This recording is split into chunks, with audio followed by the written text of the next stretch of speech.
মাযহাব, এই হানাফি মাযহাব এটা কি কোনো আবিষ্কার না কোরআন সুন্নাহর সংকলন? শাফি মাযহাব কোরআন সুন্নাহর একটা সংকলন। হাম্বলি মাযহাব ইমাম আহমদ কোরআন সুন্নাহর সংকলন করেছে। মালিকি মাযহাব ইমাম মালিক কোরআন সুন্নাহর সংকলন করেছে। তো নাম হয়ে গেছে, ওনার সংকলনটার নাম হয়েছে মালিকি।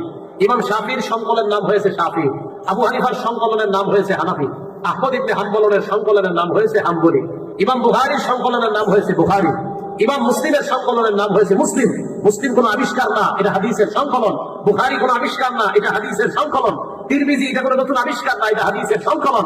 যেভাবে এইগুলা হাদিসের সংকলন, হানাফি এটা কোরআন হাদিসের একটা সংকলনের নাম, শাফি কোরআন হাদিসের একটা সংকলনের নাম, হাম্বলি কোরআন হাদিসের একটা সংকলনের নাম, মালিকি কোরআন হাদিসের একটা সংকলনের নাম। বুখারী আবিষ্কার না সংকলন? হানাফি আবিষ্কার না সংকলন? কিন্তু বুঝে আসছে সহজ বিষয়, এগুলো আর কঠিন করবে না। যদি আপনার কেউ এসে কয় তুমি বুখারী মানো না হানাফি, আপনি বলবেন আপনি আবিষ্কার মানেন না সংকলন, বাংলা বলবেন। তো উনি যদি বলে এটা আবার কি করলে, আপনি বলবেন হ্যাঁ তুমি আবিষ্কার মানো নতুন না সংকলন। তো সে বলবে না নতুন আবিষ্কার বেদাত, আমি সংকলন মানি। তো বলবেন সংকলনের নাম কোন? তখন সে বলবে বুখারী। তখন আপনি বলবেন বুখারী আবিষ্কার না, তো সে বলবে না, আপনি কি বলবে যে সংকলন। তা আপনিও বলে দিবেন আমিও কোরআন হাদিসের একটা সংকলন মানি, এই সংকলনটার নাম হানাফি। তো নবীজি সাল্লাল্লাহু আলাইহি সাল্লাম বললেন চারটা বিষয় দেখার আগ পর্যন্ত তুমি নেক কাজের আদেশ, অসৎ কাজে নিষেধ করতে থাকো। হাত্তা ইযা রাআইতা শাহ্হান মুতাআ, এক নাম্বার কৃপণতার পূজা যখন করা হয়। দুই নাম্বার ওয়াহাওয়াত মুত্তাবা, নফসের অনুসরণ যখন করা হয়। তিন নাম্বার দুনিয়া মুআসসারাতা, দুনিয়াকে যখন প্রাধান্য দেওয়া হয়। চার নাম্বার ওয়া ইজাবাতুল লিযি রাইন বিরাইহি, প্রত্যেকে নিজের মতটাকেই মনে করে সঠিক মত। এই জন্য আমরা আলহামদুলিল্লাহ আমরা কোনো মতকে সঠিক মনে করি না, কারণ আমরা একটা সংকলন মানি। আমরা দরকার হয় একটা সংকলন খুলি খুইলা বলি। তো নবীজি বললেন এটা দেখা পর্যন্ত তুমি নেক কাজের আদেশ, অসৎ কাজে নিষেধ করতে থাকো। এগুলা বলার পর নবীজি বলেন আলা ইন্না মিন ওয়ারাইকুম আইয়ামা, তোমাদের পরে এমন একটা জামানা আসবে যেই জামানার মধ্যে হাতের মধ্যে জ্বলন্ত আগুন রাখা যেমন কষ্টকর, ঈমান রাখা তেমন কষ্টকর। নবীজি বললেন জ্বলন্ত আগুন রাখা মিসকুল কবজি আলাল জামরি, মিসকুল কবজি আলাল জামরি, জ্বলন্ত আগুন রাখা যেমন কষ্টকর, ঈমান রাখা তেমন কষ্টকর। সাহাবারা প্রশ্ন করলেন ইয়া রাসূলুল্লাহ, এই জামানা যদি আমরা পেয়ে যাই তাহলে আমাদের কি করা? নবীজি জবাব দিলেন তালজামু জামাআতাল মুসলিমিন। আরেক বর্ণনা হুযায়ফা ইবনে ইয়ামান প্রশ্ন করলেন হুজুর যদি ভয়ঙ্কর ফিতনার জামানা পেয়ে যাই কি করা? নবী বললেন তালজামু জামাআতাল মুসলিমিন ওয়া ইমামাহুম, মুসলমানদের সর্ববৃহৎ দল এবং তাদের নেতাকে আঁকড়ে ধরবা। সাহাবা বললেন ফাইন লাম তাকুন লাহুম জামাআ ওয়া ইমাম, তাদের যদি ইমাম না থাকে আর নেতা না থাকে তখন কি করব? হুজুর ইমামও নাই নেতাও নাই, তাদের দলও নাই, তখন নবীজি বললেন আলাইকা আন তাআদ্দু আলা আসলি শাজারা, গাছের গোড়া মারির দাঁত দিয়া, চোয়ালের দাঁত দিয়ে আঁকড়ে ধরে হলেও নিজের ঈমান দিয়ে বাঁচাইবা, মানুষের সামনে নিজের ঈমান বিক্রি করে দিবা। তো ভাই বলতেছিলাম এই জামানাটা চলতেছে, আবার আপনার ঈমান হরণ করার জন্য চারদিক থেকে শয়তান বিভিন্ন রূপে চেষ্টা করতেছে। আল্লাহ পাক যেন আমাদের সকলের ঈমান গুলাকে হেফাজত করেন, বলেন আমিন। তাহলে নিজেদের আবিষ্কৃত কোনো জিনিস আমরা করবো না। আল্লাহ নিজেদের আবিষ্কৃত কোনো জিনিস থেকে আমাদেরকে বেঁচে থাকার তৌফিক দান করেন। সুন্নত পালন করতে গিয়ে আমরা আকীদা নষ্ট করবো না, বলেন আমার সাথে বাংলাটা। সুন্নত পালন করতে গিয়ে আমরা আকীদা নষ্ট করবো না। বুখারী শরীফের 1605 নম্বর হাদিস। হযরত ওমর ফারুক রাদিয়াল্লাহু তাআলা কাবা শরীফের সামনে ঘুরতেছে, কালো পাথরকে চুমা দিচ্ছে। চুমা দেওয়ার সময় হযরত ওমর বলেন পাথর, আবা ওয়াল্লাহি ইন্নী লাআলামু আন্নাকা হাজার। পাথরকে ডাক দিয়ে বলে পাথর, আল্লাহর কসম আমি জানি তুমি একটা পাথর ছাড়া আর কিছু না, তুমি একটা পাথর। এই কথা বলার পর পাথরকে লক্ষ্য করে বলে পাথর লা তাদুরু ওয়া লা তানফা, তুমি উপকার ক্ষতি করার কোনো ক্ষমতা রাখো না। মন দিয়ে শুনেন, পাথরকে হযরত ওমর বললেন তুমি উপকার ক্ষতি করার কোনো ক্ষমতা রাখো না, আমি জানি তুমি একটা পাথর, এর চেয়ে বেশি কিছু না তুমি। এই কথা বলার পর হযরত ওমর বললেন লাউলা আন্নী রাআইতুন নাবিয়্যা ইসতালামা কামা ইসতালামতুকা, আমি যদি আল্লাহ নবীকে কখনো তোমাকে চুমা দিতে না দেখতাম আমি জীবনেও ওমর তোমাকে চুমা দিতাম না। নবী তোমার চুমা দিছে তাই চুমা দিলাম, তুমি এটা পাথর, এটা বিশ্বাস সুন্নত। এবার আমাদের প্রশ্ন হুজুর আমরা তো সবাই হজে যাওয়ার সামর্থ্য নাই, আমরা আমাদের দেশে এরকম কি করি যে সুন্নত পালন করতে গিয়ে আমরা উল্টা পাল্টা করি? মন দিয়ে শোনেন, নাসাই শরীফের 1214 নম্বর হাদিস। যারা রাসূলুল্লাহ সাল্লাল্লাহু আলাইহি ওয়াসাল্লাম কবর উম্মি, আল্লাহ নবী তার মায়ের কবর জিয়ারত করলেন। মায়ের কবর জিয়ারত করার পর আল্লাহ নবী সাহাবাদের দিকে তাকাইলেন, তাকায় বললেন, নবী নিজে কান্না করলেন, ওয়াবকা মান হাওলা, সাহাবাদেরকে আল্লাহ নবী কান্না করাইলেন। সব শেষে নবী বললেন জুরুল কুবুর, তোমরা কবর জিয়ারত করো, ফাইন্নাহা তুযাক্কিরুকুমুল মাউত, কবর জিয়ারত তোমাদেরকে মৃত্যুর কথা স্মরণ করায়া দিবে। কবর জিয়ারত করো, তাহলে বুঝলাম কবর জিয়ারত করা সুন্নত। বলেন কবর জিয়ারত করা কি? এখন আপনি আপনার দাদার কবর জিয়ারত করতে গেলেন সুন্নত পালন করার জন্য, কবর জিয়ারত করলেন। কবর জিয়ারত করার সময় দাদার কবরের সামনে গিয়ে বললেন আসসালামু আলাইকুম দারা কওমিন মুমিনিন, আসসালামু আলাইকুম দারা কওমিন মুমিনিন। আমাদের নবীজি এটাই বলতেন। আপনি আসসালামু আলাইকুম আহলাল কুবুর এটা বলা যায়। বাকি নবীজি মুসলিম শরীফের একটা বর্ণনা আমার কাছে এটাই ভালো লাগে, আসসালামু আলাইকুম দারা কওমিন মুমিনিন ওয়া ইন্না ইনশাআল্লাহু বিকুম লাহিকুন। আচ্ছা এই হাদিসটা বলে ফেলছি, আরেকটু বলি। নবীজি এই হাদিসটা একদিন বলছে কবরস্থানে গিয়ে, আতাল বাবা কবরস্থানে গেছে, যাওয়ার পর বলছে হে কবরবাসী ইমানদারগণ তোমাদের উপর শান্তি বর্ষিত হোক। এই কথা বলার পর নবীজি বলেন ইনশাআল্লাহ অচিরে আমরা তোমাদের সাথে সাক্ষাৎ করব। এরপর আল্লাহ নবী বললেন আহা আমি যদি আমার ভাইদেরকে দেখতাম, আমার মন চায় আমার ভাইদেরকে যদি আমি দেখতে পারতাম। সাহাবারা কয় হুজুর এটা আপনি কি বললেন? কয় অদিত্য আমার মন চায়। কি মন চায়? আমি যদি আমার ভাইদেরকে দেখতে পারতাম। সাহাবারা বলে ইয়া রাসূলুল্লাহ আওয়ালাসনা ইখওয়ানাকা, আমরা কি আপনার ভাই না? নবীজি জবাব দিলেন আনতুম আসহাবী, তোমরা আমার সাহাবা, ওয়া ইখওয়ানুনা আল্লাযীনা লাম ইয়াতু বা'দু, আমার ভাই তারা যারা এখনো দুনিয়াতে আসে নাই। সুবহানাল্লাহ। নবীজি বললেন এখন আমার ভাইরা দুনিয়াতে আসে নাই। তো সাহাবারা কয় হুজুর আপনি তাদেরকে কিভাবে চিনবেন যারা দুনিয়াতে এখন আসে নাই? কি দেখেন? নবীজি জবাব দিলেন তোমাদের কারো একটা ঘোড়া আছে, ওই ঘোড়া ঘোড়ার হাত পা গুলা কপাল গুলা বড় চমৎকার। এই ঘোড়াটা যদি এমন কালো নিকট ঘোড়ার মধ্যে থাকে, এই সুন্দর ঘোড়াটা পাইতে তার কোনো সমস্যা হবে কিনা? সাহাবারা বললেন হুজুর সাদা একটা সুন্দর ঘোড়া কালো নিকট ঘোড়ার মধ্যে পাইতে কোনো সমস্যা হবে না। আল্লাহ নবী বললেন কিয়ামতের ময়দানে আমার ভাই যারা তাদের হাত গুলা কপাল গুলা পা গুলা হুজুর কারণে এমন চকচক করবে, তাদেরকে চিনতে আমার কোনো সমস্যা হবে না। আমার ভাই, আমাদেরকে নবীজি বলছে আমরা ওনার ভাই। এখন আসেন কবর জিয়ারত করা সুন্নত। তো সুন্নত পালন করতে গিয়ে আপনার দাদার কবরের সামনে গেছে, আপনি সূরা ফালাক নাস সব পড়ছেন। পড়ার পর বললেন দাদা, মানে সব বলছে আল্লাহর কাছে বলছেন আল্লাহ আমার দাদারে মাফ করে দেন, আল্লাহ আমার দাদার কবরটা জান্নাতের বাগান বানায় দেন, সব বলছেন আল্লাহরে। আল্লাহর কাছে সব চাওয়ার পরে শেষের দিকে বলছেন দাদা আপনার নাতির বউয়ের 10 বছর বাচ্চা হয় না, একটু বাচ্চার ব্যবস্থা করেন। এতক্ষণ আল্লাহরে বললেন সব দিতে, এখন দাদারে বলতেছেন বাচ্চা দিতে।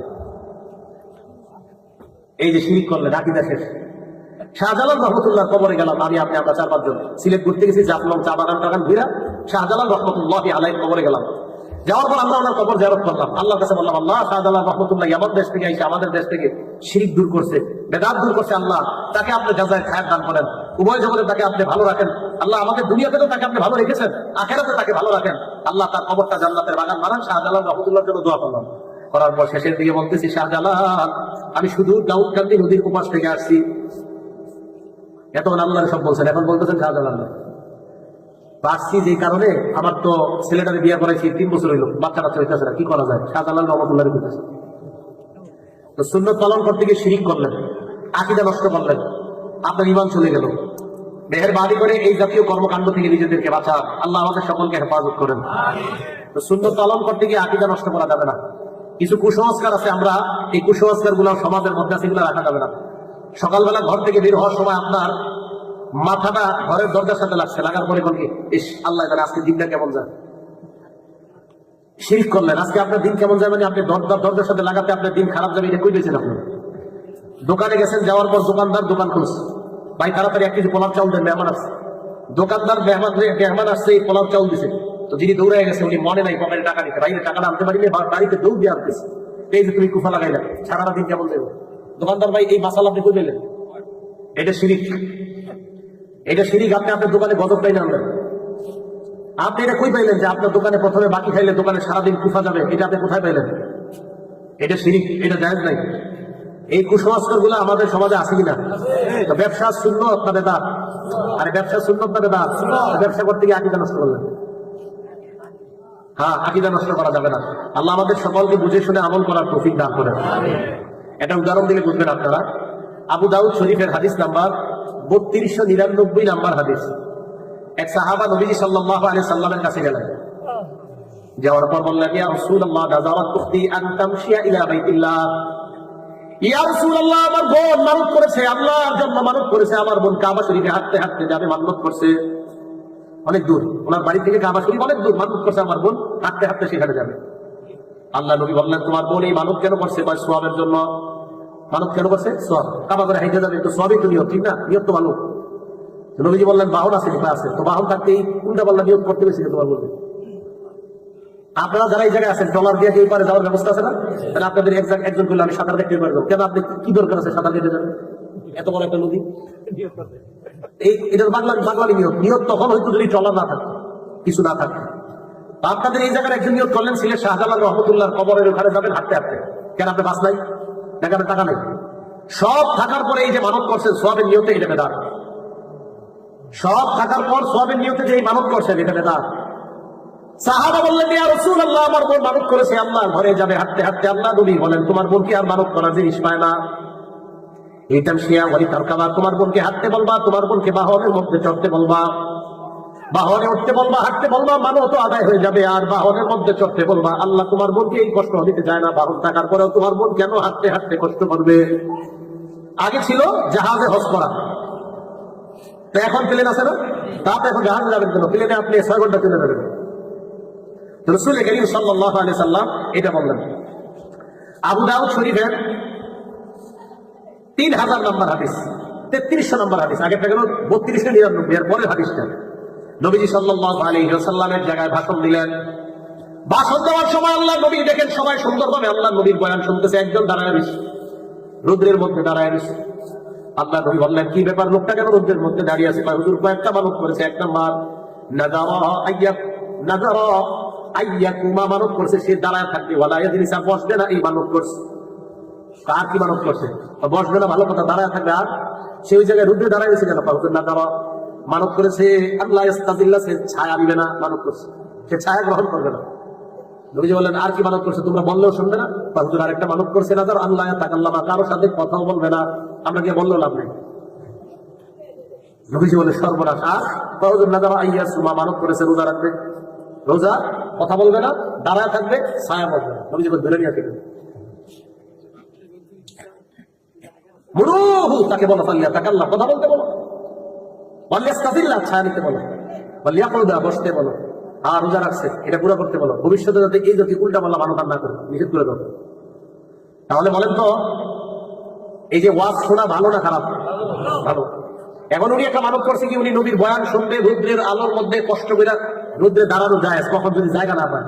সবাই সুন্দরভাবে বসে রয়েছে, এ মানত করছে ছায়া বসবে না, রুদ্রে দাঁড়ায় থাকবে, বসবে না, কথাও বলবে না। বুঝাইতে চাইলাম, কোন মানত যদি এই নিয়তে করা হয় যে সোয়াবের কারণে, আর এরপরে যদি নিজের জানরে কষ্ট দেওয়া উদ্দেশ্য হয়, তাহলে এই মানত করা জায়েজ নাই। কারণ আল্লাহ তো আপনার এটা বলে নাই, আপনার তো সব আছে, ছায়া আছে, ছায়া না থাকলে রুদ্রে দাঁড়াইতে। কি বুঝতে পারলাম আমরা? ইসলামের মধ্যে আমরা বাড়াবাড়ি নিজের থেকে বাড়াবাড়ি দেখেন, বললাম না ইসলাম আমরা কঠিন বানাই দিই। আপনার জন্য সহজ ছিল বৈশা বৈশা ওয়াজ শোনা, কে বসে আপনার দাঁড়ায় চলতে, কঠিন বানাই দিই। আবু দাউদ শরীফের আরেক হাদিস, নবীজি দেখে এক ব্যক্তি কাবা শরীফের সামনে নাকের মধ্যে আংটা লাগায়, আংটার মধ্যে রশি লাগায় ঘুরতেছে। হাদিস আছে, আংটা এটার মধ্যে রশি লাগায়। নবী বললেন কি ব্যাপার, এইরকম কেন করে? সাহাবারা বললেন হুজুর মানত করছে এইভাবে, নাকের মধ্যে আংটা লাগাবে, আংটার মধ্যে রশি লাগায় লাগায় টানবে। নবীজি বললেন তাড়াতাড়ি আমার কাছে আনো। কত আহান নবী সাল্লাল্লাহু আলাইহি ওয়াসাল্লাম বিয়াদিহি, আল্লাহ নবী নিজ হাতে জায়গাটা দিয়েছে। সুবহানাল্লাহ। এই হাদিস দ্বারা বোঝা যায় বেদাত যখন দেখবেন, বেদাতের খানকা যখন দেখবেন, এলাকার ওলামাদেরকে নিয়ে অন্যদের অপেক্ষা করা দরকার নাই, নিজেরাই ভেঙে দিবেন। এই হাদিস দ্বারা এটাই বোঝা যায় নবী সাল্লাল্লাহু আলাইহি ওয়াসাল্লাম বেদাত নিজে গাইতে দিয়েছে, নিজে। আর আমার আফসোস লাগে, কষ্ট লাগে কখন দেখবেন সালাদ চট গায়ে দিয়ে দিয়েছে বিশ্বাস। এই বিশ্বাসের 5 তলা বাড়ি আছে, কেন উনি সালাদ চটটা পরিবর্তে একটা পাঞ্জাবির কোনার তো দিবেন। বিশ্বাসের বাড়ি কয়তলা? গায়ে কিসের চট? এই সালাদ চট কবে থেকে জানেন? যেদিন ওনার মুরিদরা সালাদ চট দেখে ওনার মুরিদ হয়েছে। যেমন আপনাদের এই নদীর পাশে একজন আছে, আর আপনাদের আকল এরকম হয়ে গেছে, নদীর পাশে এসে দেখছেন সালা গায়ে দিয়ে ঘুরতেছেন, আওয়াজুল্লাহ কিছু নেই, তখন আপনাদের এলাকার 2 জন মুরব্বী পায় না, আরে কিছু একটা আছে। কিছু একটা না থাকলে কেন? এই যে কিছু একটা মনে বাস সালাওয়ালার মুরিদ হয়েছে, না আল্লাহ মুরিদ হয়েছে, হওয়ার পর হইতে 1 লাখ মুরিদ হয়ে গেছেন। কয়জন? 1 লাখ। 1 লাখে 1 টাকা করে দিলে কয় টাকা হয়? 1 লাখ টাকা। 1 লাখ মানুষ মুরিদ কি ওনার একটা পাঞ্জাবি বানাই দেওয়ার তৌফিক নেই? হ্যাঁ, হাদিস দ্বারা বুঝা যায় তৌফিক থাকার পর সালা গায়ে বললে ওই সালা কেটে দাও। নবীজি সাল্লাল্লাহু আলাইহি সাল্লাম আংটা লাগাইছে, কত মানত করছে, এই উল্টাপাল্টা কাজ করতে গেছে। কাটো মুরিদরা মিলা পিসাবের 5 তলা একটা বাড়ি বানায় দিল, কিন্তু পাঞ্জাবি দিতে পারলো না। কেন? কারণ এটা হলো ওনার ইয়া, ওইটা যদি না রাখে তাহলে ওনার ভবিষ্যৎ অন্ধকার। এই জন্য সালাটা ঠিক আছে, কারণ নাম হয়ে গেছে সালাউল্লাহ কি। আপনারা যারা মুরিদ, আমি বলবো না আপনাদেরকে কষ্ট দিব না, আমি আপনাদেরকে কষ্ট দিবেন না। আচ্ছা, আমাদের এই যে এই এলাকার ছোট ছোট বাচ্চাদেরকে তাদের শরীরে কাপড় না থাকলে কি বলি? ল্যাংটা। কি বলি? সবাই বলেন কি বলি? ল্যাংটা। আপনারা আকল খাটান, মনে করেন আমি একজন পীর, আমার নাম দিলেন ল্যাংটা। আচ্ছা, ল্যাংটা কারে বলেন? শরীরে কাপড় না থাকে। এখন আমার বলেন একজন পীর সাহেবের নাম ল্যাংটা হয়ে যাবে, যিনি আল্লাহর কাজ করবে, রসুলের কাজ করবে, আল্লাহর কাজ করবে, রসুলের কাজ করবে, তো ওনার নাম আপনার মানে আমার নাম দিয়ে দিলেন ল্যাংটা, মানে এটা কি করলেন? এটা আকলে ধরে না। আপনারা কষ্ট দিন না, যারা আপনারা মনে করেন আপনারাই মুরিদ, আমি ল্যাংটার মুরিদ, আপনি তা আমার নামটা আপনি স্মরণ করেন, আমি আপনার পীর, আমার ল্যাংটা আপনি স্মরণ করেন না। আপনাদের লজ্জা থাকা উচিত। আপনি আপনার বাচ্চার পরলে কাপড় না থাকলে বলেন এক ল্যাংটা ছেলে নিয়ে যাও, আর আপনি বিশ্বাস আপনি আমার ল্যাংটা দিতে আপনার একটু খারাপ লাগে না। কথাগুলো অনেক ভাবার, গবেষণা, চিন্তা করা। আল্লাহ আমাদের সকলকে বুঝে শুনে বেদাত মুক্ত সমাজ গড়ার তৌফিক দান করে। কেন বললাম? কিয়ামতের আগে বিভিন্ন নামে বেনামে অনেক দল আপনাদেরকে জাহান্নামের দিকে ডাকবে। জান্নাতের রাস্তা একটা, জাহান্নামের রাস্তা অনেকগুলা, অনেক নামে আপনাদেরকে ডাকবে। আল্লাহ আমাদেরকে সকলকে এই জাতীয় নামগুলা থেকে বেঁচে থাকার তৌফিক দান করেন। এর মধ্যে একটা নামের নাম আহলে কোরআন। আহলে কোরআন মানে শুধু কোরআন মানবে, হাদিস মানবে না। শুধু কি মানবে? কোরআন মানবে, হাদিস মানবে না।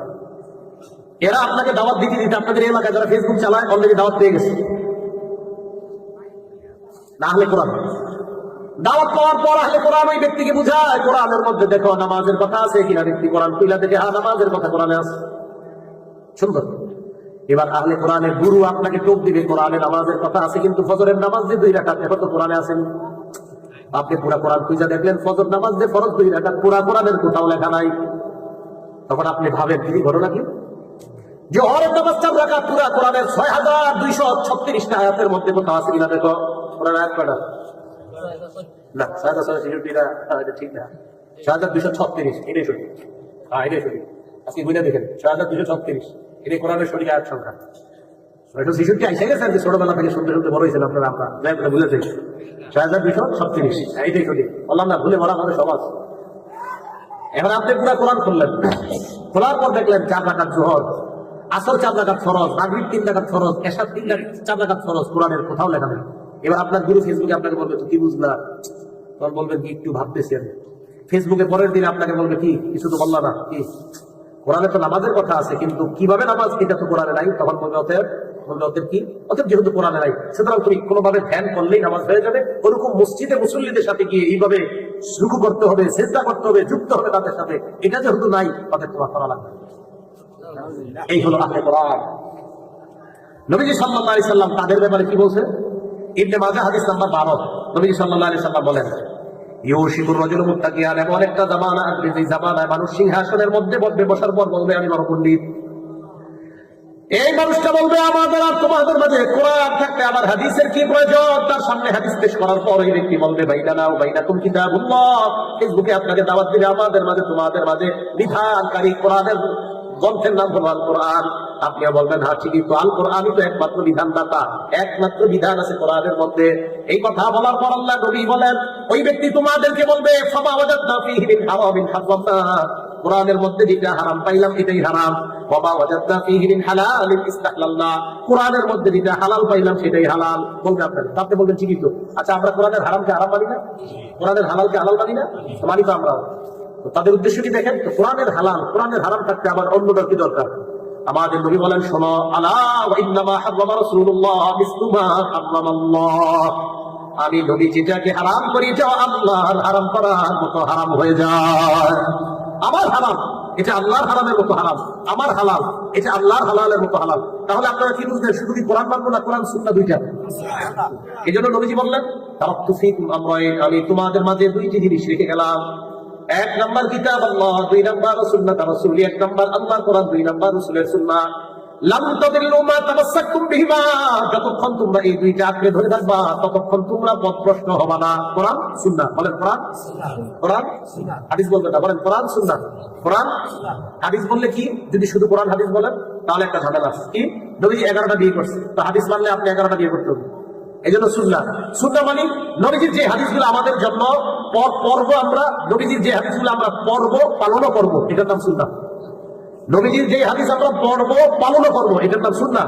আর নবীজির যে হাদিসগুলো শুধু আমরা পড়বো, ছাত্রদেরকে পড়াবো, কিন্তু আমরা পালন করতে পারবো না, এটার নাম সুন্নাহ না। সুন্নাহ মানে নবীর অনুসরণ করবো, যেটা এটা সুন্নাহ।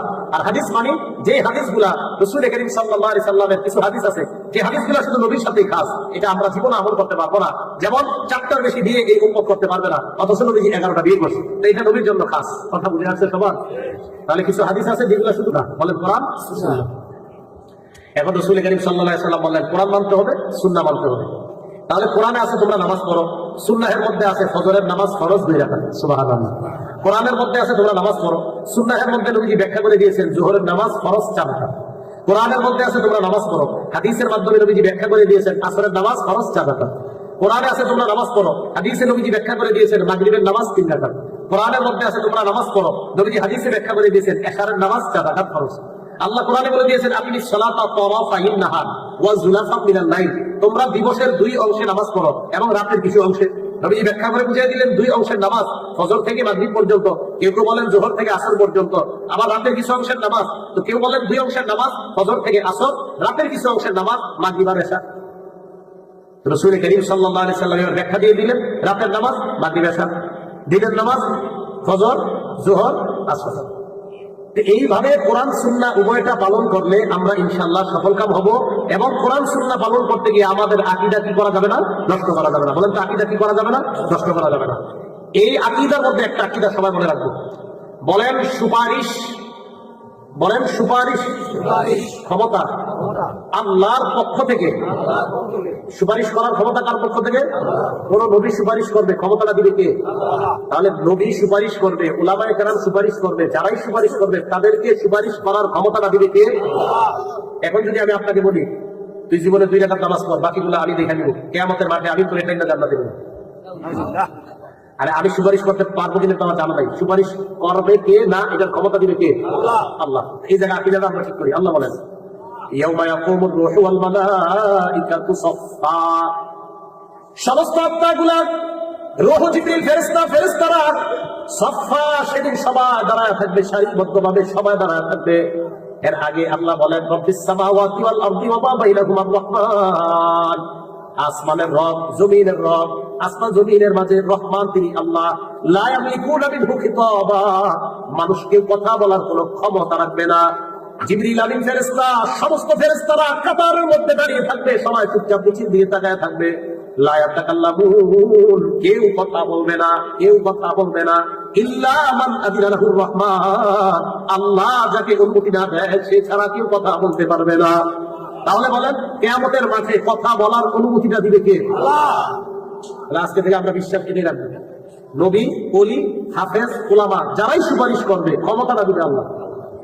তাহলে কিয়ামতের মাঠে একচ্ছত্র ক্ষমতার মালিক কে? আল্লাহ। আল্লাহ। দুনিয়াতে আল্লাহ, আখিরাতে আল্লাহ। কিন্তু দুনিয়াতে আল্লাহ কাউরে কাউরে ক্ষমতাটা দিয়েছে। আল্লাহ দুনিয়াতে অনেকে ক্ষমতা দিয়েছে, তাকে দিলাম তাকে দিলাম, কিন্তু কিয়ামতের মাঠে আল্লাহ রাব্বুল আলামিন বলেন লিমানিল মুলকুল ইয়াউম, সেদিন রাজত্ব কার? লিল্লাহিল ওয়াহিদুল কাহ্হার। আল্লাহ বলে একমাত্র মহাপরাক্রমশালী ক্ষমতাধর আমি আল্লাহর ক্ষমতা ছাড়া সেদিন আর কারো ক্ষমতা নাই। তাহলে এবার আপনাদের কাছে আমি জানতে চাই, পীর বলেন, গাউস কুতুব আর যাই বলেন, এদের কোনো ক্ষমতা কি কিয়ামতের মাঠে আছে যদি আল্লাহ না দেন? এবার আপনারা ফেসবুকে পাইতেছেন ক্ষমতাদাতা কে, সামনে সামনে মুরিদরা কয় অমুক বাবা। হ্যাঁ আছে আছে, এইরকম একটা ভিডিও আছে। বলেন আপনাদেরকে মুক্তিদাতা কে? কয় অমুক বাবা। হ্যাঁ এটা ভিডিও আছে। আপনাদেরকে মুক্তিদাতা কে? সামনে যারা আছে সবাই কয় অমুক বাবা। আরে ভাই লাখ লাখ মানুষের ইমাম তো ওই মুহূর্তে চলে গেছে। রাসূল করিম সাল্লাল্লাহু আলাইহি সাল্লামের কবরের সামনে দাঁড়ায় যদি বলেন হুজুর আমার বিবির বাচ্চা হয় না, একটা বাচ্চা দিয়ে দেন, আপনার ইমাম সাথে সাথে চলে গেছে। ভাই কথা বুঝে আসছে? এবার রাসূল করিম সাল্লাল্লাহু আলাইহি সাল্লাম কি বলে দেখেন, আবু দাউদ শরীফের হাদিস, ইয়াকুম মুহদাসাতিল উমুর 4607 নম্বর হাদিসের বর্ণনা, তোমরা ইসলামের মধ্যে নতুন নতুন জিনিস আবিষ্কার করা থেকে বাঁচো। ফাইন্না কুল্লা মুহদাসাতিন বিদআ, ইসলামের মধ্যে নতুন কোন আবিষ্কার, যত আবিষ্কার এগুলোর নাম হলো বিদআত। ওয়া কুল্লা বিদআতিন দালালা, যত নতুন আবিষ্কার এগুলো হলো পথভ্রষ্টতা। নাসাই শরীফের 1578 নম্বর হাদিসের বর্ণনা, ওয়া কুল্লু দালালাতিন ফিন্নার, সমস্ত পথভ্রষ্টের ঠিকানা হলো জাহান্নাম। ইসলামের মধ্যে নতুন আবিষ্কার, এটার নাম বেদাত। সমস্ত বেদাত পথভ্রষ্টতা, সমস্ত পথভ্রষ্টতার ঠিকানা জাহান্নাম। আপনাদেরকে আমি এবার প্রশ্ন করি, ইসলামের মধ্যে যদি নতুন কেউ কিছু বানায় এটার নাম কি? বেদাত, নতুন আবিষ্কার। কি নাম? বেদাত। বেদাতের বাংলা নতুন আবিষ্কার। বলে নতুন আবিষ্কারের ঠিকানা কই? জাহান্নাম। বলে নতুন আবিষ্কারের ঠিকানা কই? এখন আমি আপনাদেরকে প্রশ্ন করি, আমাদের নবী ইসলামের মধ্যে ঈদ রাইখা গেছে কি রাখে নাই? সবাই কয় না? 2697 নম্বর হাদিস বুখারী শরীফে। কি কয় দেখেন, আজকে থেকে এটা মনে রাখবো। মান আহদাসা ফি আমরিনা হাযা মা লাইসা মিনহু ফাহুয়া রাদ্দুন। নবীজি বলে ইসলামের মধ্যে আমি যা রাইখা যাই নাই, আল্লাহ যা দেয় নাই, এর বিপরীতেও যদি কেউ নতুন কিছু বানায় ফাহুয়া রাদ্দুন, এটা প্রত্যাখ্যাত, এটা প্রত্যাখ্যান করা হবে। এখন আমাদের নবী ইসলামের মধ্যে আমাদের জন্য, মুসলমানের জন্য ঈদ রেখে গেছে কয়টা? আওয়াজ দিয়ে কয়টা? এখন তৃতীয় যদি কেউ কিছু বানায়, এটার নাম কিন্তু বুঝে আসছে সহজ। ইসলামে আমাদের নবী ঈদ রেখে গেছে কয়টা? দুইটা। তৃতীয় কেউ বানাইলে এটার নাম কি হবে? এটাকে আমরা পালন করবো? আসলে মুখ দিয়ে এখন না, অন্তর থেকে বলতেছেন কেউ পালন করবো না। যদি করেন তা আপনি পথভ্রষ্ট মার্কা কাজ করলেন, আর পথভ্রষ্টতার ঠিকানা জাহান্নাম। এবার রাসূল কারীম সাল্লাল্লাহু আলাইহি ওয়াসাল্লাম বুখারী শরীফের এক বর্ণনা কি বলে দেখেন, মান আহদাসা হাদাসা, কেউ যদি কোনো বেদাত বানায়, আও মুহদিসা, অথবা কোনো বেদাতকে যদি কেউ আশ্রয় দেয়, আপনাদের এলাকার মধ্যে যদি কোনো বেদাতিকে আপনারা খানকা বানায় দেন, বেদাতি কর্মকাণ্ড পরিচালনা করার জন্য বিশ্বাস করেন, আপনাদের এলাকার কেউ জায়গা দিয়ে দিয়েছেন একটা হযরত এই জায়গাটা খানকা বানান, ওলামায়ে কেরাম আপনারা বারবার বুঝাইছে, ভাই দিয়েন না, এটা ঠিক না, এটা অন্যায়। এরপরে আপনি দিচ্ছেন, নবী কি বলেন? লানাতুল্লাহি আলাইহি, তারপর আল্লাহর অভিশাপ, ওয়াল মালাইকা, ফেরেশতাদের অভিশাপ, ওয়ান নাসি আজমাইন, দুনিয়ার যত মানুষ আছে সমস্ত মানুষের অভিশাপ।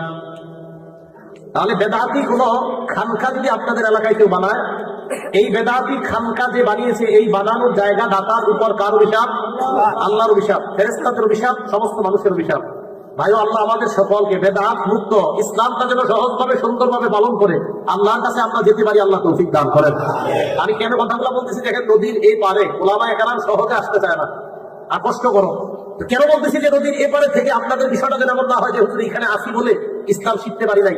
আপনাদের এলাকায় যথেষ্ট যোগ্য ওলামায়ে কেরাম আছে, আলেমরা আমাদেরকে কেন আনে? কারণ তাদের কথা আপনারা শুনতে চান না। এটা আপনাদের একটা অ্যালার্জি রোগ আছে, অথচ আপনাদের এলাকার ওলামায়ে কেরাম বুঝায়, তখন বুঝতে চান না। দূরের থেকে না এটা বললে বুঝবেন না। এলাকার মসজিদের ইমাম, খতিব সাহেব, মাদ্রাসার ওলামায়ে কেরাম যেভাবে বুঝায়, এই কথাগুলো বুঝার চেষ্টা করবেন। ওনারা বারবার বুঝাইতেছে এটা সঠিক না, এটা বেঠিক, এটা সঠিক, এটা ন্যায়, এটা অন্যায়, এগুলো মেনে নেওয়ার চেষ্টা করেন। যদি মেনে না নেন, রাসূল কারীম সাল্লাল্লাহু আলাইহি ওয়াসাল্লাম হাদিসের মধ্যে বলছেন, আদ-দুনিয়া মালউনা, পুরো দুনিয়াটা অভিশপ্ত, ওয়া মালউনুন মা ফিহা, দুনিয়াতে যা আছে সব অভিশপ্ত। তিনটা জিনিস ছাড়া। জোরে বলেন কয়টা? কয়টা জিনিস অভিশপ্ত না? ইল্লা যিকরুল্লাহ, আল্লাহর জিকির যারা করে তারা অভিশপ্ত না।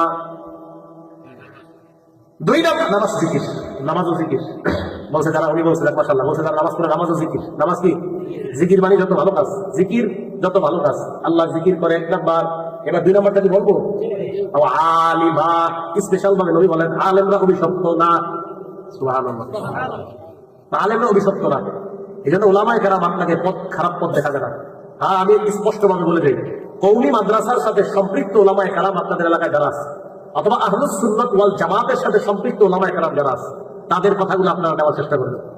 আমি আবারও বলছি, আহলুস সুন্নাত ওয়াল জামাত মানে যারা কোরআন এবং সুন্নাহ পালন করতে গিয়ে বাড়ায় না, কমায় না, এই জাতীয় ওলামায়ে কেরামদের কথা আপনারা শুনবেন, শোনার পর আমল করবেন, যেন আল্লাহর কাছে গেলে বলতে পারেন, আল্লাহ যেখানে ছিলাম চরের মধ্যে ছিলাম, আর যেখানে ছিলাম আল্লাহ ইসলাম সঠিকভাবে পালন করে তোমার কাছে আসছে। কথা বুঝে আসছে? তো নবী সাল্লাল্লাহু আলাইহি ওয়াসাল্লাম বললেন এই অবস্থা হবে যদি কেউ বেদাতিকে আশ্রয় দেয়। আল্লাহ আমাদের সকলকে বেদাতি কর্মকাণ্ড, বেদাত